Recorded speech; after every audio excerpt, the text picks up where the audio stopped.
Hey guys, welcome back to Words from Reagan. The past week, I saw a TikTok of a girl breaking down while explaining how she was so tired of being the only one in her circle of friends to reach out to people. She said she would reach out to hang out, see how they're doing, and she would be the only one.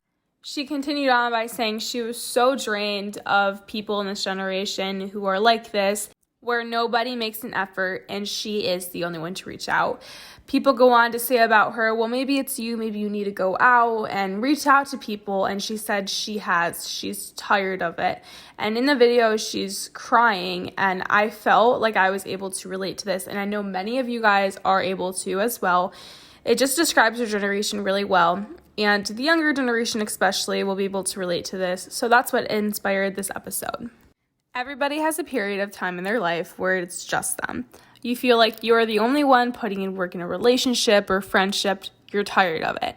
And we're all guilty of it. We beg people to want us in their lives. You try so hard to connect with people, but it feels like life's not going your way. I look at me in the early years of high school. I constantly was reaching out to my old friends, people I didn't really talk to much anymore. I was scared to put myself out there again and make new friends. But I constantly reached out to the same people over and over again, knowing I don't really talk to them that much anymore. And every time I would go back to hanging out with them, I would remember why I don't. They would just use and manipulate me over and over again. Once I finally realized that it was just me, myself, and I for a while, not because I didn't want to meet anyone new, but because no one wanted to meet me where I was at in life. This made me realize if I was the only one reaching out to them, then are we really friends?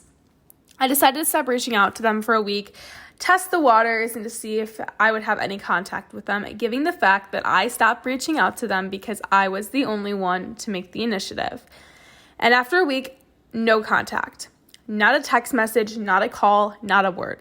This raised the question, if I continue to go without contacting them for more than this week, will we just stop talking at all? And I knew my worth. I wasn't going to be strung along and manipulated by these people anymore. So I stopped contacting them, and eventually we don't talk anymore. These situations are often the worst loss you can go through. Everybody talks about girlfriend and boyfriend breakups, and obviously that is so much pain. It's hard to move on after spending countless time together, but no relationship is more valuable than a friendship. And what we don't talk about most is a friend breakup. Friendships can end countless and endless ways, but the one where you feel the other friend to slowly drift off, that is the most painful. There is no bond like a best friend, but when they disappear, when they flake, when they don't reach out to you anymore, and you do everything in your power to fight to keep that friendship, but they give nothing. So you just have to let go of the friendship. You realize down the line it was the right thing to do for you, but it still stings knowing what you had and now it's gone.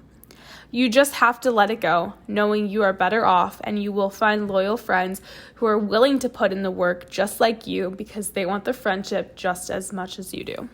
The essence of friendship is that both sides enjoy being with each other or communicating with each other. True friendship is not one-sided. Friends help each other out and respect each other. And the real test of friendship is who stands by you when things aren't going so well for you. It's tiring and draining to always be the only one reaching out, trying to make plans. And living in today's society, we all know it's hard to find truthful and welcoming people. It looks like you're not trying because nobody meets you at your doorstep. People say, well, maybe it's you. Maybe you're not reaching out. Maybe you're not introducing yourself. Maybe you're too shy. These people saying this don't know what you have or haven't done. They make assumptions making it look like you. Don't listen to them. They might come to an assumption of you after a 5-minute conversation, thinking they know your whole life story. The truth is, they don't. You are the only person in the driver's seat who has experienced every tear, every rejection, happiness, and sadness. You know what you have put work towards. They don't. So let their words go in one ear and right out the other.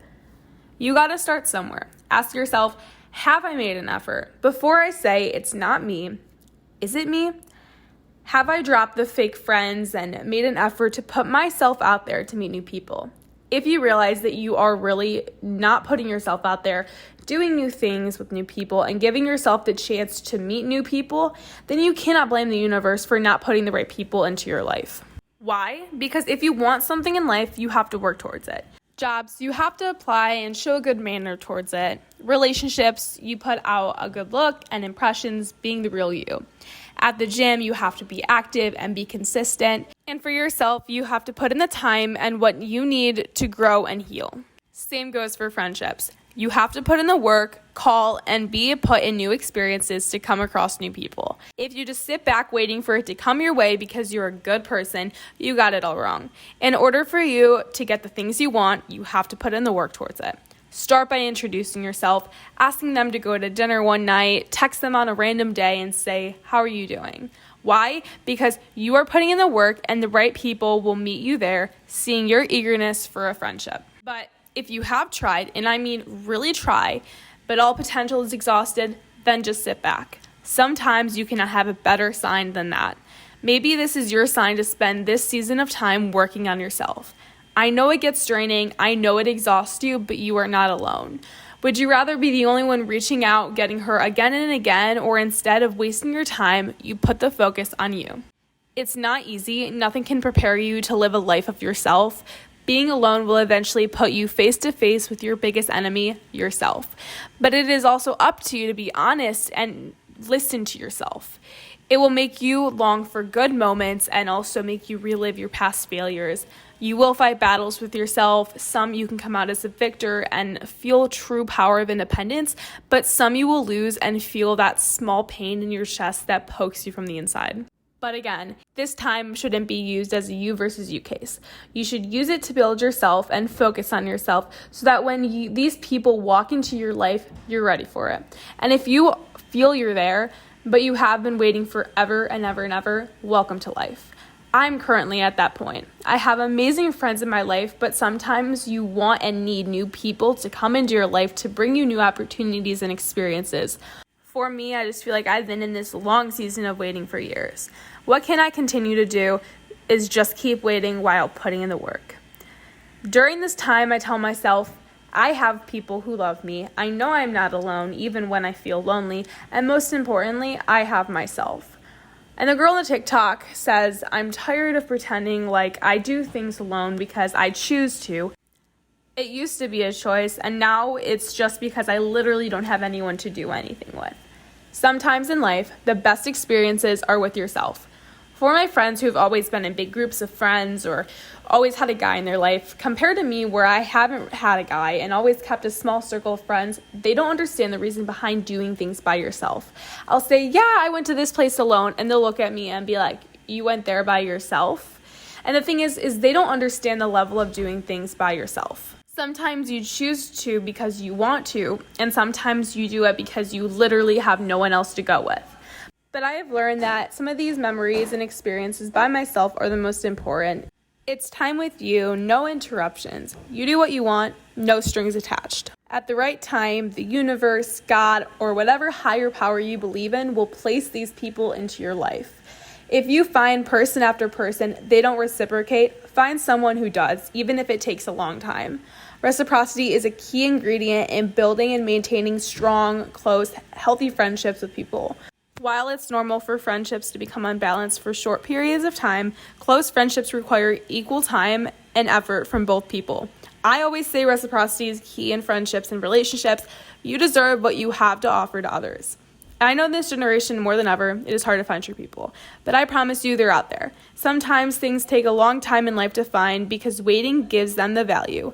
And if you didn't wait, then once you get them or get the thing, it would not hold such a value as it would if you did wait. You are never alone. Hang on. I know it's tiring hearing it over and over again, but I promise you it will happen.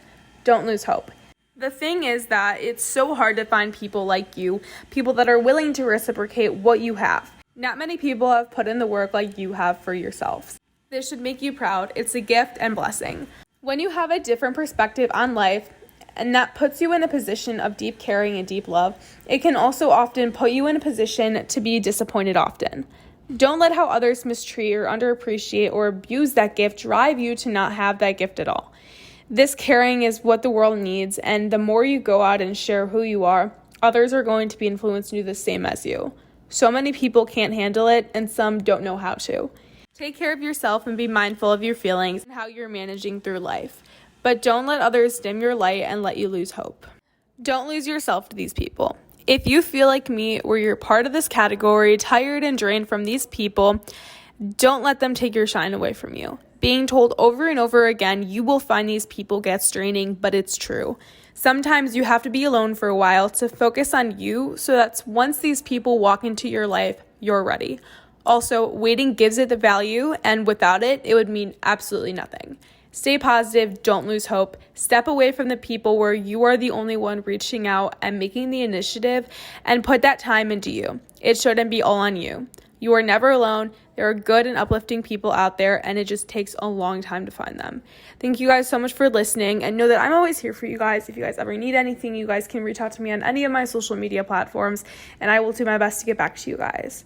Thank you guys so much for listening, and I will see you guys next Thursday with another episode. Bye, guys.